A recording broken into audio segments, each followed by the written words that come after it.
Hi, I'm Helen. And I'm Sarah. And you're listening to the Squiggly Careers podcast. And this episode is part of our Squiggly Skills Sprint series, where we've recorded 20 episodes, each of them are less than 7 minutes long, to help you build some career development momentum. In each episode, Sarah and I are going to talk about a squiggly skill, what it is and why it matters. We're going to share an idea for action from each of us, give you a go-to guru and a podcast episode so that you can listen and learn a bit more. And we really want you to turn this Squiggly Skills Sprint into your own learning streak. And for anyone who lets us know how they're getting on and who completes the 20-day streak, we can't prove that, so we trust you.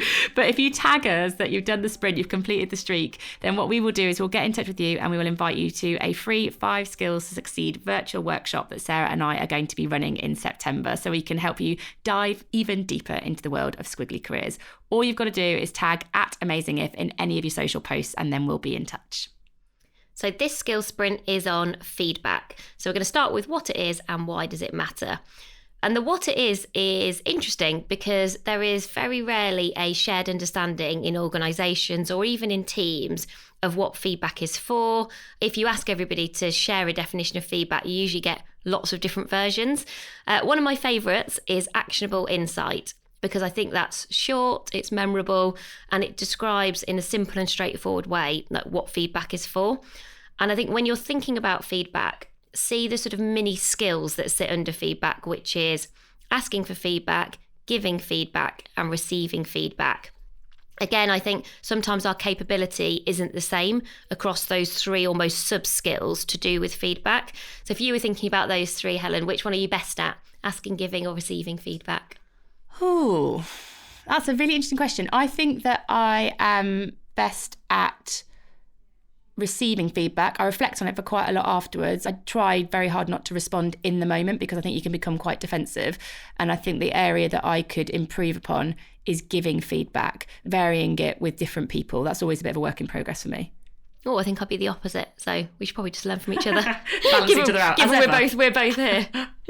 And actually one of the things I think helped me with giving feedback is I think I've had jobs where part of my job has been to give a lot of feedback, particularly on work, on projects or on creative work. I think I've got good at understanding how do you deliver that feedback in a really specific way, because general feedback is so frustrating. It's like, oh, you just need to improve your profile in this organisation, and everyone just goes, oh, like, how do I do that? What does that look like? So I think the more specific you can be, the better. And the other idea that I think is really helpful on feedback is the difference between intent and impact. So your intent is how you want to show up. So I might think, well, I want to be known for being creative, strategic, and building brilliant relationships. That's what I'd like everyone to see and maybe to say about me when I'm not in the room. The only way I will know whether my impact is what I would intend it to be is by asking for feedback. And that's really what self-awareness is, when we sort of understand ourselves, but we also understand how other people see us too. Where have we got overlaps, which is always a good thing? We're looking for consistency here. And where have we got gaps?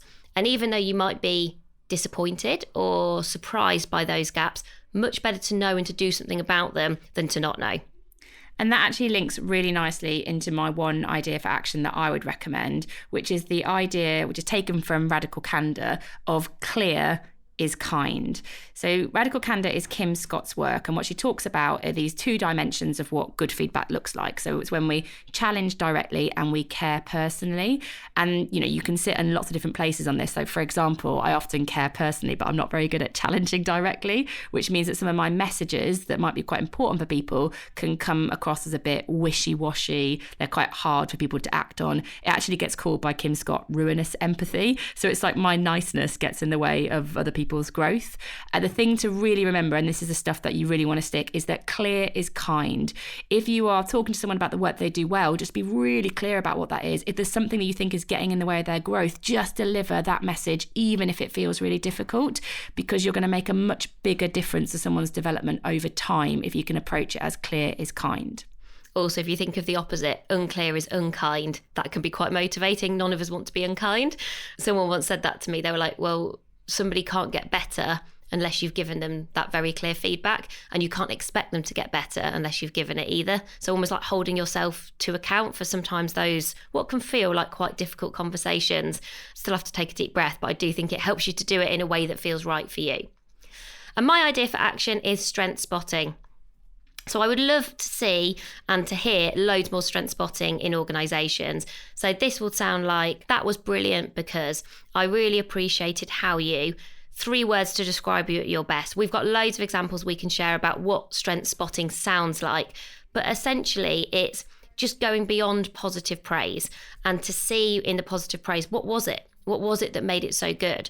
Because if you signal people's strengths to them, it gives them that positive boost, but also it means that sometimes you can see someone's strengths more clearly than they can see it for themselves. And also you're helping somebody to make their strength stronger. So if Helen says to me, oh, actually, I think you're really good at writing those presentations in a really clear way. I think you've got some very strong copywriting skills. I might think, oh, I didn't really appreciate those about myself.